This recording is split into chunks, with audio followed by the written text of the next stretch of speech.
আমি আগে আপনাদের কাছে অনুরোধ করেছি, বক্তব্য দেওয়ার অনেকেই ছিল, যেহেতু আসর থেকে মাগরিবের সময় খুবই সংক্ষেপ, লাশ দাফনও করতে হবে।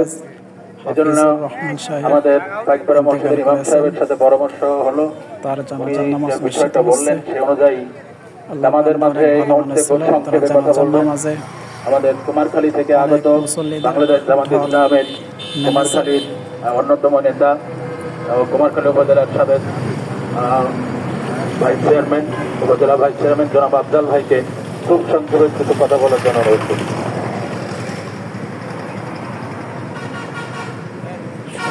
আসসালামু আলাইকুম ওয়া রাহমাতুল্লাহি ওয়া বারাকাতুহু।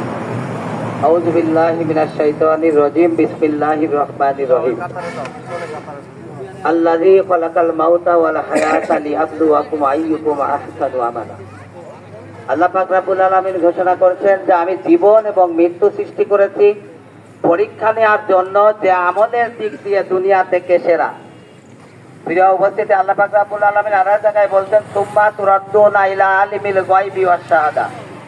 মৃত্যুর পরে তোমাকে হাজির করা হবে সেই সত্তার সামনে যিনি তোমার গোপন এবং প্রকাশ্য সকল কিছু জানেন।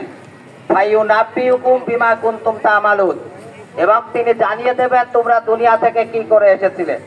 প্রিয় উপস্থিতি, মৃত্যুর পরে যেহেতু আমাদেরকে আল্লাহর সামনে দাঁড় করা হবে কিয়ামতের ময়দানে, যিনি যার সামনে দাঁড় করা হবে